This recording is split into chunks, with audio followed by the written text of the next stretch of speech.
우리는 지금 계속해서 요한이 우리에게 전한 복음을 살펴보고 있습니다. 제가 지난 시간에 예수님의 십자가를 다루면서 기독교 복음을 두 단어로 요약한다면 역시 십자가와 부활이다, 그렇게 요약할 수 있다고 말씀을 드렸는데, 다시 오늘 이제 우리가 부활 이야기를 살펴볼 건데, 만약에 기독교 복음을 한 단어로 요약하라면 그건 부활이 될 것입니다. 왜냐하면 부활은 죽음을 또 십자가를 전제로 한 것이기 때문에 그렇죠. 그런데 우리가 이 예수님의 부활 사건은 사복음서에서 모두 볼 수 있는데, 이 부활 사건을 그 이야기대로 마태복음, 누가복음 읽으면 큰 문제가 없는데, 혹시 이 부활 사건이 좀 기록이 약간 차이가 있구나 서로, 이런 생각이 들어서 이 네 개의 복음서에 나와 있는 부활 사건을 도표로 만들어 가지고 하나하나 점검해 보면 이게 좀 차이가 있어요.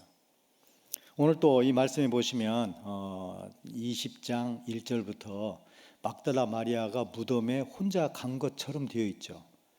그런데 다른 복음서에서는 막달라 마리아와 다른 두 마리아, 적어도 두세 명의 동행자가 있었음을 알 수 있습니다. 오늘 말씀도 사실 막달라 마리아 혼자 간 것 같지만 바로 2절에 보시면 우리라는 단어를 통해서 이 막달라 마리아 혼자 간 게 아니라는 걸 알 수 있어요. 또 천사가 어떤 복음서에는 2명 나타났다고 그러고 어떤 복음서는 꼭 1명만 나타난 것처럼 기록이 되어 있습니다.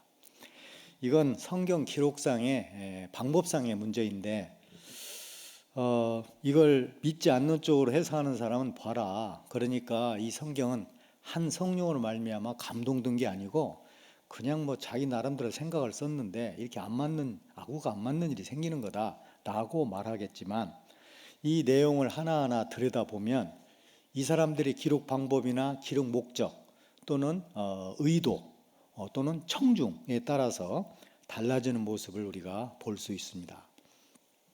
사도행전을 보시면 사도 바울이 부활하신 예수님을 만난 사건이 무려 3번이나 기록이 되어 있습니다.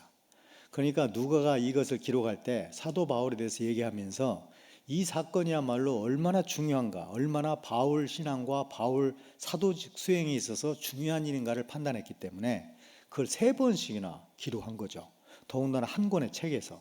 그런데 그 내용들이 약간씩 차이가 있어요. 그러면 사람들은 그거 봐라, 이게 도대체 어떻게 썼길래 한 책 안에서 이렇게 서로 이야기가 다르니 이게 말이 되냐, 이렇게 볼 수 있는데, 이게 바로 그 당시 유대인들의 기록 방법상의 특성입니다. 이 사람들은 한 사건을 함께 기록할 때, 더군다나 한 책에 또 한 묶음에 기록할 때 가급적이면 다른 표현, 다른 단어 쓰는 것을 좋아했습니다. 사실 우리도 글을 쓸 때, 말을 할 때는 큰 문제가 없는데, 글을 쓸 때 바로 앞문장에 썼던 동사를 똑같이 특별한 의미를 가지고 반복할 수 있겠지만, 반복하는 것보다는 좀 색다른 단어 아니면 뉘앙스가 차이나는 단어를 쓰는 걸 기뻐하죠. 글을 전문적으로 쓰는 사람들은. 유대인들은 그게 심해가지고 그런 부분이 있다는 걸 우리가 기억해야 될 것입니다.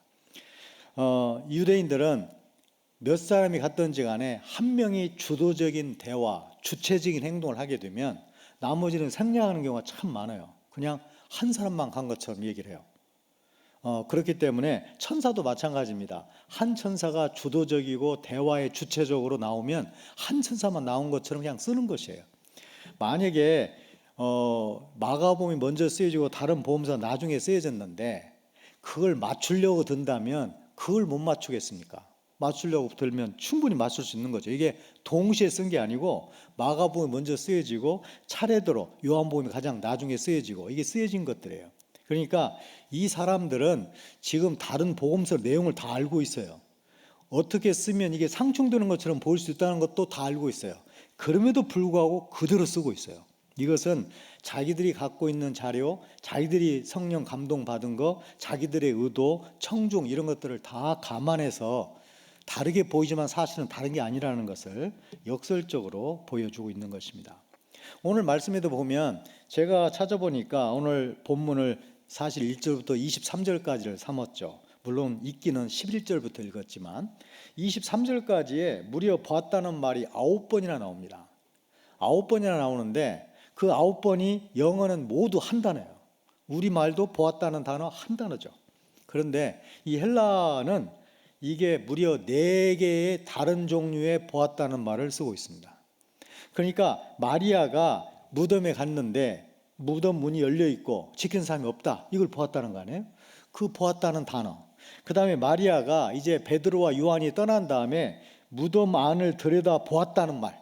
이 단어가 또 다른 단어예요. 그래서 마리아가 처음에 봤다는 단어는 블레포라는 단어인데 이건 일반 동사입니다. 그냥 보는 거예요. 그냥 보이니까 보는 거죠. 일상생활에서 우리가 흔히 보는 것을 얘기해요. 그러나 이제 마리아는 그 무덤이 열려 있는 걸 보고 예수님의 시신이 도난당했다고 생각한 것 같아요. 그리고 이제 바로 뛰어가죠. 베드로와 요한에게. 그러자 그 말을 들은 이 베드로와 요한이 당황해가지고 놀라가지고 무덤으로 뛰어가죠. 그런데 아마도 요한이 훨씬 젊고 잘 뛰었던 것 같습니다. 요한이 먼저 도착해요. 그런데 요한은 무덤 안에 들어가질 않아요. 베드로가 먼저 들어가죠. 베드로가 들어가서 보았다. 세마포, 예수님의 시신을 쌌던 것이 이 그대로 있고, 그 다음에 머리를 쓰었던 그 두건은 따로 떨어져 개켜져 있고, 이걸 보았다는 거예요. 그 베드로가 보았다는 그 단어는 테오레오라는 단어를 쓰고 있습니다. 아까 블레포라는 단어가 그냥 일반적인 보았다면 이 테오레오라는 단어는 무엇을 면밀하게 자세하게 봤을 뿐만 아니라 굉장히 따지면서 비판적으로 보는 걸 얘기해요. 지금 베드로가 딱 가서 보니까 이게 단순한 시체 도난 사건이 아니에요. 그 당시 도굴 사건이 참 많았는데 그게 아니에요. 그렇다면 이 수건을 개켜 놓을 필요도 없고 머리 수건과 따로 놓일 필요도 없고 이 정황이 그게 아니라는 거죠. 그걸 보고 이 사람 지금 판단하고 있는 것이에요. 그런 다음에 이제 그 다음에 요한이 들어가서 보고 믿습니다. 그 요한은 또 어떻게 보냐면 요한은 또 다른 단어를 썼어요. 그건 바로 에이도라는 단어인데 이 단어는 어떤 무엇인가 보고 지적인 변화가 마음속에 변화가 생긴 것이에요. 그러니까 지금 똑같은 말을 쓰고 있는 것 같지만 이 동사를 계속 바꿈으로 말미암아 요한은 이 사람들이 각기 다른 반응, 다른 느낌, 다른 결과를 갖고 있다. 이것을 보여주고 있습니다. 그런가 하면 들여다보았다고 되어 있는데 마리아가 울면서 들여다보았다. 이 들여다보았다는 또 다른 단어예요. 이건 파라큐토라는 단어인데 이 단어는 옆에 서서 자세하게 들여다본다 그런 뜻이에요. 그러니까 지금 이 나와 있는 이 내용들이 지금 요한은 보는 단어 하나 가지고도 이렇게 세세하게 설명을 하고 있다는 점을 우리는 기억해야 될 것입니다. 그런 점에서 성경에 나와 있는 단어, 특별히 요한이라는 사람은 물론 여기에서 문학적인 작품으로 우리가 생각을 할 때 가급적이면 같은 동사, 같은 명사를 반복하지 않는다 이런 것도 생각할 수 있지만 사실 요한이라는 사람은 이 단어 선택이나 단어를 사용하는 데서 굉장히 철저하고 자상한 데가 있는 사람이었어요. 그러니까 헛되게 이렇게 뭐 그냥 아무 단어나 쓰는 그런 사람이 아니었다는 것이죠.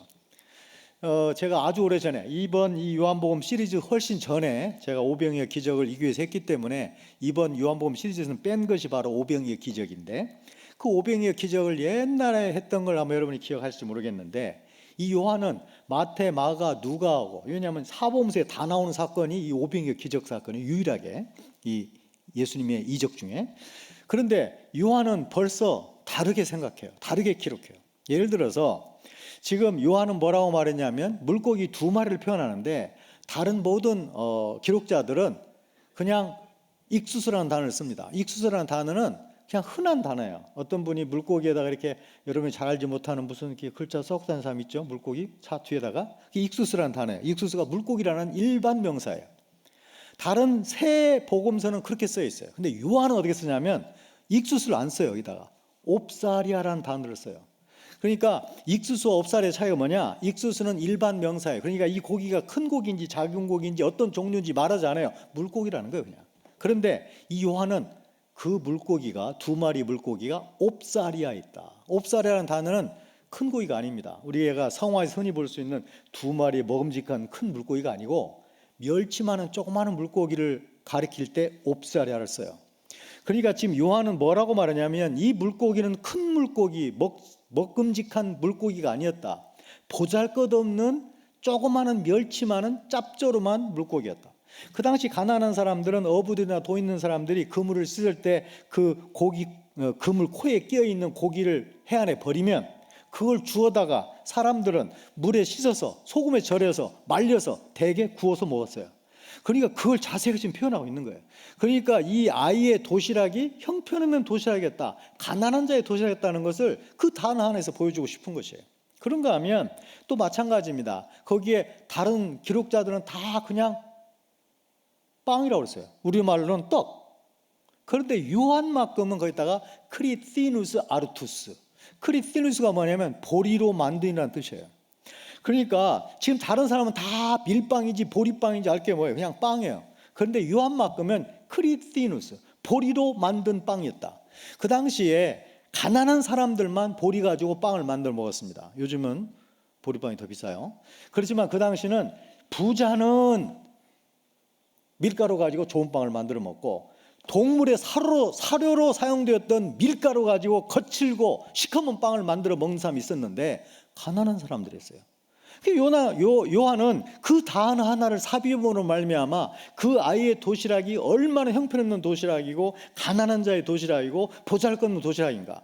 그러나 주님께서는 그걸 사용해 가지고 2만 명이나 넘는 사람들을 배부르게 먹일 뿐만 아니라 12광주를 남겼다. 그러니까 내가 너에게 뭘 가졌느냐, 얼마나 대단한 걸 준비했냐고 묻는 게 아니라 네가 가진 걸 들어라. 그러면 나는 그걸 영광스럽게 쓴다. 그런 메시지를 주고 있다는 사실을 요한은 보여주고 있는 것이에요. 오늘 이 말씀에서도 그냥 전부 다 가장 흔한 단어가 블레포니까 블레포 계속 써도 아무 문제 없어요. 또는 그 다음 많이 쓴 단어가 세오레오라는 단어인데 세오레오를 계속 써도 문제 없어요. 그런데 이 요한이라는 사람은 누가 어느 시점에서 무엇을 보았느냐, 어떤 생각으로 보았느냐, 어떤 감정을 가지고 보았겠느냐를 짐작할 수 있도록 단어를 계속 바꿔주고 있다는 거죠. 그런 점에서 우리가 성경에서 혹시 우리가 이거 좀 이상하네, 뭐 안 맞네, 이런 것에 대해서 너무 예단을 빨리빨리 하지 말고 무슨 이유가 있겠거니, 이 단어를 쓰고 이런 상황이 저쪽과는 좀 차이가 나는 것은 이유가 있겠거니 라는 생각을 가지고 보는 건 참 중요합니다. 오늘 이 막달라 마리아가 무덤에 가는데 다른 복음서에서는 막달라 마리아의 염려를 기록하고 있습니다. 그들이 염려한 게 뭐냐면 지금 안식이 그 첫날, 주일 아침이죠. 이른 새벽. 오늘 보시면 아직 어둑어둑할 때 지금 무덤에 가면서 뭘 걱정하냐면 무덤을 막아놨던 돌을 걱정하는 것이에요. 왜냐하면 그 무덤을 막아놓은 돌이 얼마나 크고 얼마나 무겁다는 걸 알기 때문에 그런 거예요. 사실 그 돌이 수톤이었습니다. 수톤. 수백 킬로가 아니고 수톤. 그래서 그 당시 힘 있는 장정 5명이 밀어도 이게 잘 안 움직일 정도예요. 더군다나 홈을 파놨어요. 이게 경사가 졌기 때문에 다치는 건 쉬워요. 그리고 이 다친 부분에다가 홈을 깊게 파놨어요. 그러니까 이 깊게 판 홈을 넘어서야 되고 경사를 밀어 올려야만이 돌을 굴릴 수 있는 것이에요. 그러니까 5명이 장정 갖고도 이게 굉장히 힘든 상황이에요 지금. 그런데 여자 2-3명이 가가지고 그 돌을 어떻게 하냔 말이죠. 중장비가 있는 것도 아니고. 그러니까 걱정할 만하죠. 그냥 무턱대고 간다기보다도 걱정하면서 가고 있는 것이에요. 그런데 가보니까 이미 천사를 통해서 돌을 굴려 놓으셨어요. 그를 염려할 필요가 없었던 것이에요. 우리에게 참 잘 보여주는 건 뭐냐면 하나님께서 하나님의 사람들에게 일을 시키시고 그냥 놔두거나 그들의 염려가 되게 놔두신 분 아니라는 사실을 우리가 알 수 있습니다. 아브라함에게 뭐라고 말씀하시냐면 사자를 너보다 앞서 보내실 거라는 거예요. 너 혼자 가는 거 아니야. 내가 사자를 너 앞서 보내서 일을 하게 하신다는 거예요. 모세에게도 뭐라고 말씀하시냐면 사자를 내 앞서 보내어 길에서 너를 보호하여 내가 예비한 것으로 이르도록 내가 해주겠다는 것이에요. 그러니까 하나님께서는 우리에게 명령을 주시고 일을 맡기시고 사명을 주시면서 한번 잘해봐 이게 아니고 앞서 가셔서 사자를 먼저 보내가지고 준비를 다 해놓으신다는 겁니다. 이스라엘 백성들이 출애굽해가지고 광야 생활에 뛰어드는데도 뭐라고 말씀하시냐면 그는 너희보다 먼저 그 길을 가시며 장막 칠 곳을 찾으시고, 지금 이스라엘 백성들이 모세와 함께 돌아다니다가 여기가 장막이 좋을까 저희가 좋을까 이렇게 헤매고 다닌 게 아니고 이미 하나님께서 미리 가셔서 장막 칠 곳, 밤에는 불로 낮에는 구름으로 너희 갈 길을 지시하시는 분이 누구냐? 하나님이시라는 거예요. 그러니까 이스라엘 백성들이 가나안 땅을 정복하는데도 자 이제 요단강을 건너서 너희들 거 마음껏 해봐, 내가 모든 걸 잘하도록 해줄게, 이 정도가 아니고 내 하나님 여호와께서 너보다 먼저 건너가사 이 민족들을 내 앞에서 멸하시고 내가 그 땅을 너희에게 차지하게 하실 거라. 그러니까 하나님께서는 우리에게 뭔가 명령을 주시고 그냥 내버려둘 준비 아니고 사자를 보내서 준비하시고 필요한 사람의 마음을 움직여 놓으시고 필요한 상황을 만드시고 필요한 것들을 다 예배해 놓으시는 분이라는 사실을 오늘 말씀을 통해서도 알 수 있습니다. 여러분이 크고 작은 어떤 명령, 어떤 지시, 어떤 하나님의 뜻이 마음에 떠오른다면 그건 믿음으로 행하면 되는 것이에요. 왜냐하면 하나님은 절대 그걸 우리 그대로 놔두지 않으세요. 사자를 보내세요. 필요한 상황을 바꾸세요. 필요한 사람의 마음을 바꿔서라도 그 일을 하게 하시는 분이기 때문이라는 것입니다. 오늘 보시면 이제 이 베드로와 요한이 이제 결국 무덤을 들어가는데 요한이 나중에 들어가서 보고 믿었다고 되어 있어요. 그런데 이 믿었다는 것이 우리가 생각하는 부활신앙을 이제 갖게 되었다라고 볼 수는 없어요. 왜냐하면 오늘 이 9절에 보시면 괄호로 되어 있죠. 그리고 그들은 성경에 그가 죽은 자 가운데서 다시 살아나야 하리라 하신 말씀을 아직 알지 못했다는 거예요. 왜 이 가로로 되어 있냐면 어떤 유력한 사본은 이게 들어가 있고 또 다른 유력한 사본은 이게 빠져 있어요. 그래서 지금 우리 성경은 유력한 사본 중에 구절을 갖고 있는 성경을 우리의 교과서로 택했다는 뜻이에요. 그러니까 이 괄호로 되어 있는 것은 어떤 성경은 어떤 사본에는 없다는 것이에요. 저는 있다고 생각하는데 왜 요한이 이 지점에서 이걸 요한이 스스로 설명을 넣고 있냐면 요한을 비롯한 모든 제자들이 그 당시에 부활신앙이 제대로 정립이 안 됐다는 것입니다. 우리가 여기서 한번 생각해야 할 것은 그들이 부활신앙을 가졌었기 때문에 예수님이 부활한 게 아니에요. 예수님이 부활하셨기 때문에 부활신앙이 생긴 것이에요. 결국 예수님의 부활이 중요한 것이지 누가 어떤 것을 믿었냐 안 믿느냐 중요하지 않아요.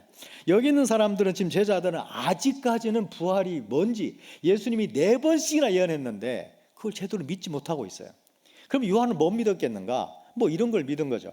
지금 요한이 보고 믿었다니 본다는 단어가 에이도라는 단어인데 에이도라는 단어는 뭐냐면 어떤 것을 보고 지적인 변화가 일어나기 시작했다는 뜻이에요. 그러니까 지금 요한은 그걸 보고 이거 이상하네. 주님이 정말 부활하셨나? 아니면 단순한 도굴꾼의 소행인가? 이런 부분에서 지적인 변화가 일어나기 시작했다는 것이에요.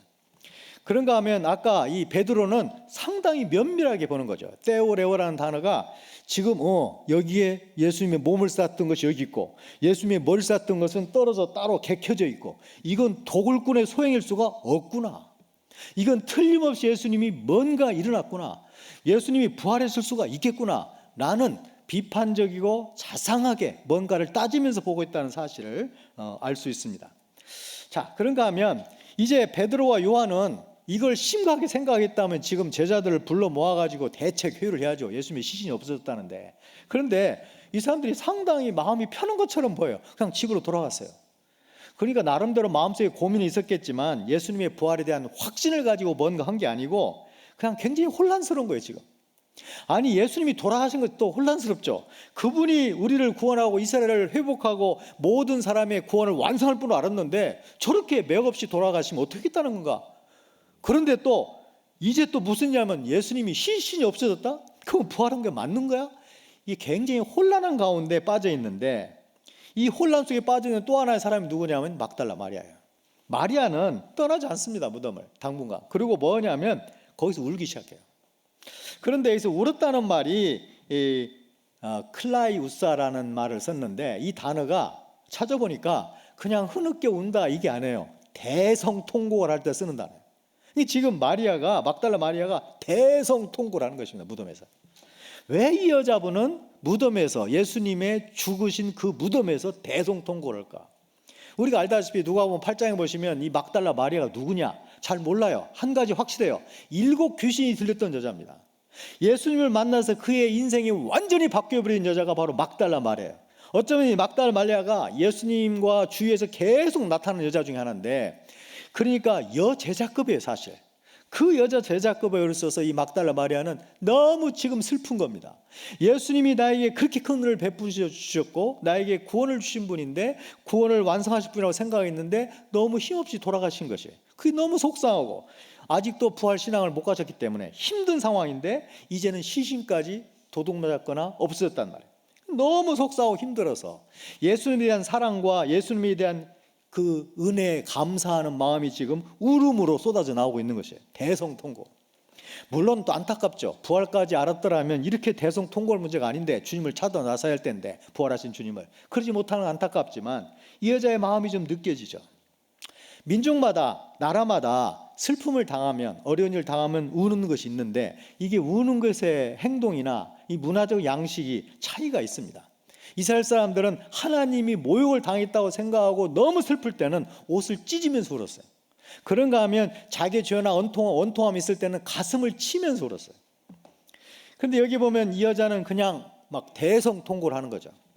제가 사역을 했던 인도네시아 이리안자야 꾸웨르바 이 부족 사람들에게 제가 경험했던 2번 정도의 울음, 의미 있는 울음이 기억이 나요. 첫 번째는 제가 사역을 시작한 지 얼마 안 돼가지고 그때 참 어려운 때였습니다. 저희 언어 조력자가 죽고 갑자기 병으로 너무 실망스러웠어요. 왜냐하면 그 형제가 저를 도와주는 분이 너무 많았는데 하나님이 이렇게 동역자를 데려가시면 어떻게 하겠다는 것인가 굉장히 하나님에 대한 불평과 불만이 생기고 있을 때인데 그 형제가 죽은 지 일주일 만에 우리 마을에서 연락이 왔는데 이 안톤이라는 형제가 복수가 차가지고 지금 죽어간다는 거예요. 살려달라는 거죠. 그래서 제가 결정을 했어요. 제가 다 부담할 테니까 그 형제를 데리고 나와라. 그래서 그 형제가 이제 경비행기로 실려 나왔어요. 보니까 뭐 이 배가 뭐 임산부처럼 배가 커요. 남자인데 복수가 차가지고. 그래서 제가 병원에 입원을 시켰는데 입원시킨 지 1시간 만에 숨을 거뒀어요. 정말 너무 화가 나고 하나님한테 원망스럽고 아니 이 사람이라도 살려주면 안 되냐 이런 생각이 들었는데 그때 제가 말라리아에 처음 걸렸어요. 들어간 지 얼마 안 돼가지고 처음 걸렸는데 된통 걸렸어요. 그래서 사실 제가 이렇게 움직이기가 불편할 정도로 힘들었을 텐데 우리 마을 사람들이 가장 싫어하는 게 뭐냐면 힘들어하는 게 뭐냐면 객사예요. 시신이 마을에 못 돌아온 거예요. 뭐 우리에게도 비슷한 게 있죠. 그래서 그 사람들을 좀이라도 위로하고 기쁘게 하는 방법은 내가 힘들어도 시신을 가지고 마을에 가야 되겠다 생각을 했어요. 그래서 경비행기라는 게 우리가 타는 게 6인승이에요. 더 이상 의자도 못 넣어요. 2개, 6명밖에 못 타요. 조종사 타고 저 타고 관을 하나 딱 넣으면 의자 3개 빼고 딱 맞아요. 그래서 관을 싣고 이제 우리 마을에 갔는데 우리 마을은 활주로가 이쪽은 산이에요. 그러니까 이쪽에 접근을 못 해요. 고도를 낮출 수가 없어요. 이쪽은 평지고 그러니까 우리 조종사들이 똑같아요. 패턴이 와가지고 마을을 2바퀴 어떤 때는 3바퀴를 돌아요. 고도를 낮추면서 그래가지고 이쪽으로 진입을 하는 것이에요. 그런데 이제 그날 또 똑같은 방법으로 이제 2바퀴 정도를 돌고 이제 이쪽에서 진입하려고 그러는데 2바퀴를 돌 때 보니까 우리 마을 사람들이 많이 나와 있어요. 물론 많이 나올 때가 많아요. 나와 있을 때. 그런데 다른 때와 평소와 달라요. 이 나머지는 서 있는데 이 활주로 주위에 쭉 서 있는데 비행기 안기를 기다리고 있는데 아니 한 20-30명 되는 사람들이 행동이 달라요. 이 사람들이 그 길 옆을 활주로 옆을 또는 마을로 들어가는 이 길을 막 뛰어가다가 갑자기 막 엎드려요. 그러더니 막 땅을 막 치는 거예요. 2손으로 벌떡 일어나더니 또 막 뛰어가요. 또 엎드려요. 땅을 쳐요. 이걸 계속 20-30명이 반복하고 있는 것이에요. 지금 이 사람들은 아는 겁니다. 어제 오후에 중환자가 나갔어요. 그 다음날 아침에 똑같은 비행기가 와요. 마을에. 이건 시신이라는 거죠. 그러니까 이제 죽었구나. 안톤인데 안톤 형제의 가족들, 친지들, 가까운 시족들이 지금 난리가 난 거예요. 제가 그걸 비행기에서 내려다보면서 참 안타까웠어요. 저렇게 사람이 죽은 걸 저렇게 슬퍼하는구나. 그리고 저 사람들은 땅바닥을 치면서 우는구나. 이걸 알게 됐는데 그때 굉장히 참 인상이 깊었어요. 저들은 슬픔을 저렇게 표현하는구나. 그거 이제 몇 년 있다가 또 한 번의 이제 울음을 보게 됐는데 그거 뭐냐면 우리 동네 여자아이가 한 17 됐을 거야 아마. 우리 그때 우리 둘째하고 나이가 비슷했는데 얘가 이 언덕을 뭐 친구 만나러 가다 그랬다나 하여튼 막 쏜살같이 내려오다가 심하게 넘어졌어요. 그런데 하필이면 그 넘어지는데 무릎에 돌이 있었는데 돌이 세게 부딪힌 거예요. 뭐 소리가 나고 애들 우는 소리가 나고 뭐 마을이 난리가 나가지고 제가 가보니까 얘가 울고 있는데 뭐 이게 피가 보통이 아니에요. 그리고 적어도 깊이는 1cm도 넘는 것 같고, 그 기억은 정확히 안 나는데 한 5cm? 굉장히 넓게 패였어요.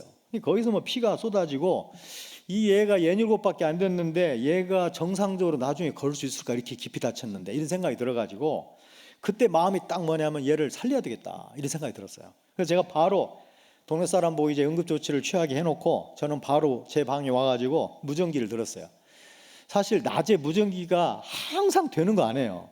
저쪽에서 대기하는 사람이 있어야 무전기가 되는 거죠. 아니면 떠있는 비행기가 있어야 되는 거죠. 그래서 불렀어요. 급하게.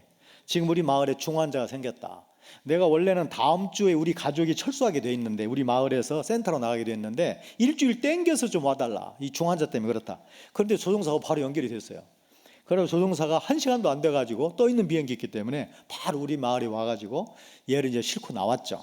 나와가지고 이제 병원에 입원을 시키고 이제 상처 치료하고 꼬맸는데, 한 열흘쯤 있다가 이제 잘 아물었어요. 이제 실밥을 빼야 되잖아요. 여러 번을 꼬맸는데, 얘를 제가 데리고 가가지고 이제 의사 선생님이 실밥을 뽑는데 굉장히 많이 아픈가 봐요. 그런데 그 아픈 걸 얘가 어떻게 표현하냐면 움찔움찔 하는데 그러면서 우는 거예요. 그런데 보통 아이 같으면, 만약에 우리 애 같으면 얼마나 소리를 지르고 아빠 나 아파요, 나 죽어요 막 그럴 거 아니에요. 근데 얘는 정말 소리 하나 내지 않고 그냥 눈물만 줄줄줄줄 계속 흐르는 거예요. 제가 생각해 보니까 얘는 아는 거죠. 나의 울음에 대해서, 소리 지르는 거에 대해서 받아줄 사람이 없다는 거죠. 제가 얘를 데리고 나왔지만 쟤도 걔 부모 아니잖아요. 그러면 내가 여기서 울어봐야, 소리 질러봐야 아무도 받아주지 못한다. 이건 의미가 없다. 그러니까 그냥 아프니까 울기만 하는 것이에요. 그러니까 지금도 제 마음속에 이 소리 없는 울음으로 지금도 제 마음에 기록이 되어 있어요. 사람들은 슬플 때, 너무 감정이 복받치고 어려울 때, 감정을 억제하지 못할 때 눈물이라는 걸 흘립니다. 저는 이 마리아의 눈물을 보면서 많은 생각을 하게 됐어요. 아, 그렇구나.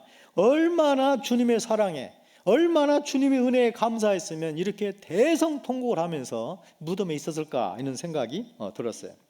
사실 다른 복음서는 이 부활 사건을 다루면서 굉장히 신비스럽고 무섭고, 그 다음에 어떤 막 놀라운 현상이 일어나고 그럽니다.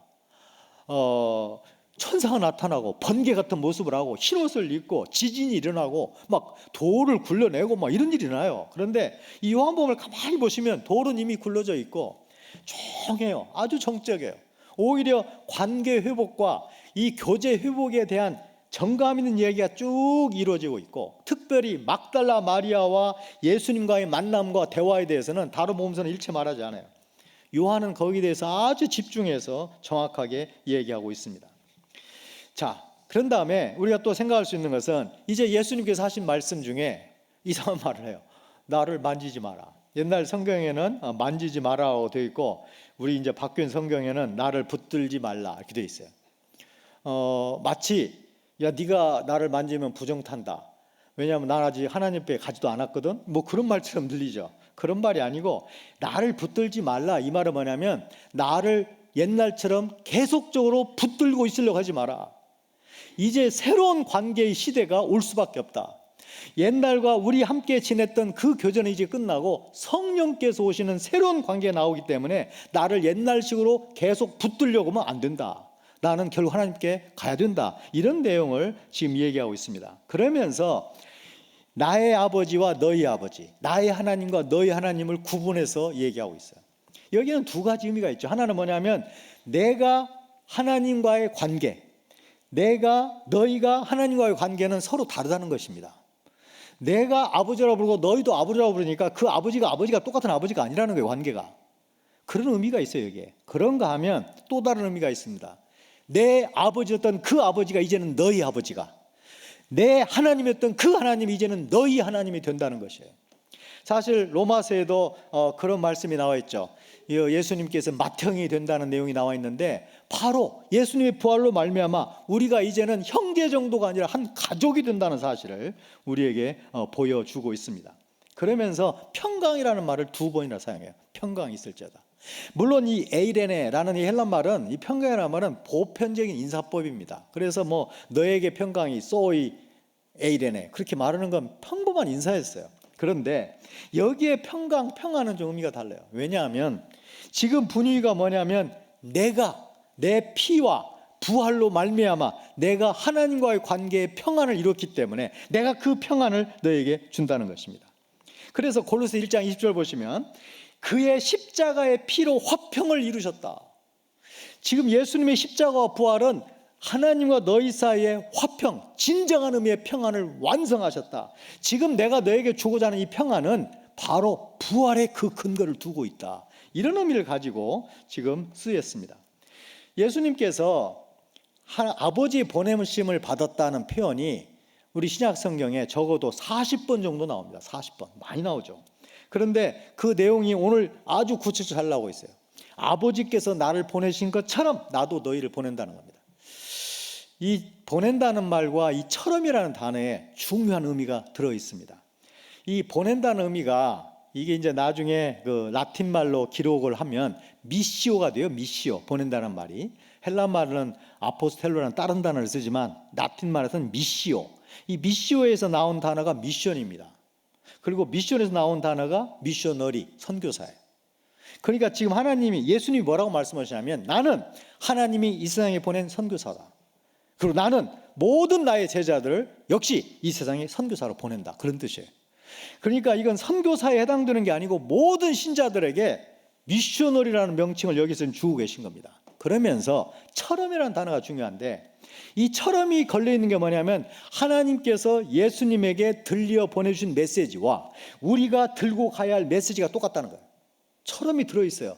아버지가 예수님한테 준 메시지를 우리도 들고 가야 된다는 거예요. 또 하나는 방법도 같아야 돼요.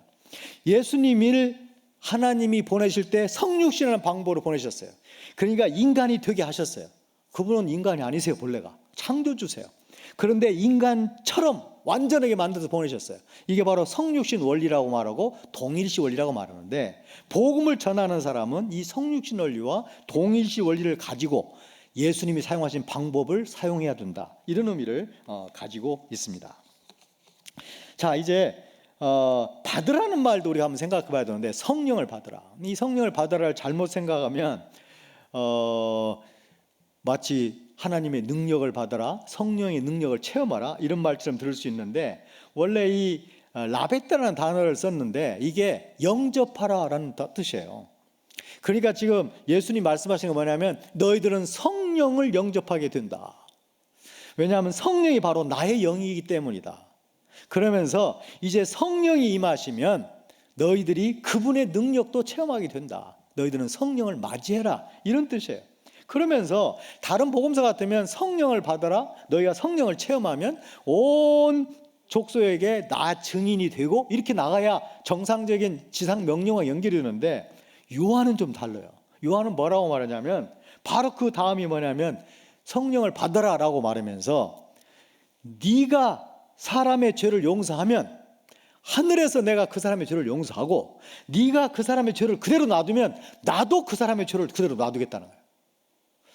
지금 이 성령을 받아라 예수님이 떠나시면서 사명을 말씀하시면서 죄사함 문제를 들고 나왔어요. 요한은. 그러니까 결국 복음의 핵심이 뭐냐? 바로 죄사함과 관련되어 있다는 것입니다. 사실 성경에 보시면 예수님께서도 죄사함과 연결된 게 참 많죠. 특별히 누가복음, 지난 시간에 인용했던 누가복음 24장 46절 이하를 보시면 예수님께서 구약 성경 39권을 세 마디로 요약했다고 그랬죠. 무엇을 기록하고 있느냐? 첫 번째가 고난, 두 번째가 부활, 세 번째가 이렇게 되어 있어요. 그의 이름으로 죄사함을 받게 하는 회개가 예루살렘에서 시작하여 모든 족속에게 전파될 것이 기록되었으니 세 가지가 기록이 되어 있는데 구약 성경에 첫 번째는 십자가, 두 번째는 부활, 세 번째는 선교. 그런데 이 선교를 뭐라고 설명하냐면 그의 이름으로 죄사함을 받게 하는 회개가 예루살렘부터 시작해서 모든 족속에게 전파되어야 한다는 것이에요. 이게 기록이 되어 있다는 거죠. 그러니까 결국 선교의 핵심적인 내용이 뭐냐? 죄사함이에요. 그런데 그 죄사함의 권세가 누구에게 주어졌느냐? 우리에게 주어졌다는 것입니다. 죄사함의 권세는 하나님만 가진 것이에요. 그런데 하나님만 갖고 있는 죄사함의 권세를 내가 너한테 주겠다는 겁니다. 네가 주의 이름으로 죄사함을 다른 사람에게 해주면 그의 죄를 내가 하늘에서 용서해주고, 네가 그의 죄를 그대로 놔두면 나도 그의 죄를 그대로 놔두겠다는 거예요. 그의 죄를 그대로 놔두면 어떻게 되는가? 지옥 가는 거죠. 결국 우리의 전도, 선교가 무슨 의미가 있는가? 하나님께서 우리에게 주신 사죄권을 행사하는 일이란 말이죠. 하나님만 하실 수 있는 용서의 권한을 우리에게 주신단 말이죠. 사실 우리가 다른 사람의 죄를 용서해 주는 것도 굉장히 중요하죠, 예수 믿는 사람으로서. 그런데 우리가 다른 사람에게 이 사죄에 대해서, 용서에 대해서 하나님께 요구함으로 그를 예수 믿게 하는 것은 더 중요한 일인데, 우리가 하나님처럼 다른 사람의 죄를 용서하는 권한을 우리가 행사하는 것이란 말이죠. 오늘 우리가 이제 말씀을 이제 마치려고 합니다. 이 말씀을 좀 정리해 보겠는데, 우리가 4가지 정도로 한번 정리해 볼 수 있을 것 같습니다. 우리에게 적용할 수 있는 4가지 생각해 보면, 첫 번째로는 예수 그리스도의 부활은 우리가 갖고 있는 복음의 핵심임을 기억해야 된다. 우리의 신앙이라는 것은 예수 그리스도의 부활에 그 근거를 두고 있다. 예수가 부활하셨기 때문에 우리의 부활이 보증을 받는 것이고, 예수가 부활했기 때문에 우리도 부활하는 것이다. 예수의 부활이 헛것이라면, 가짜로 나타난 것이라면 우리의 복음은 모두 가짜가 되는 것이다. 그런 점에서 예수님의 부활이야말로 우리에게 부활 신앙을 심어주는 바로 중요한 것이라는 사실을 기억해야 될 것입니다. 두 번째로는 우리의 구원은 믿음을 통해서 누구에게나 주어지는 것이지만, 그 사람이 무엇을 보고 어떤 반응을 보이고 어떤 헌신에 따라서 그에게 주어진 은혜는 각기 다를 수 있다는 것입니다. 제가 1절부터 23절에 나와 있는 중요한 인물들을 분석해 보면, 마리아 나오죠, 베드로 나오죠, 요한 나오죠, 다른 제자 나오죠, 도마가 나와요. 이 사람들이 다 예수님을, 부활하신 예수님을 만난 사람들. 그런데 그 사람들이 나중에 기도에 열중하고 복음의 증인이 된다는 건 똑같지만, 그 과정들을 보면 상당히 달라요. 뭘 보고 뭘 믿었냐가 다르고, 뭘 보고 뭘 헌신했냐가 다르고, 결국 우리가 똑같은 신앙을 갖고 있고 똑같은 복음의 근원을 갖고 있지만, 사람마다 뭘 헌신하고 뭘 보고 뭘 반응을 보이냐에 따라서 주어진 은혜가 다를 수 있겠구나, 이런 생각을 해보게 됩니다.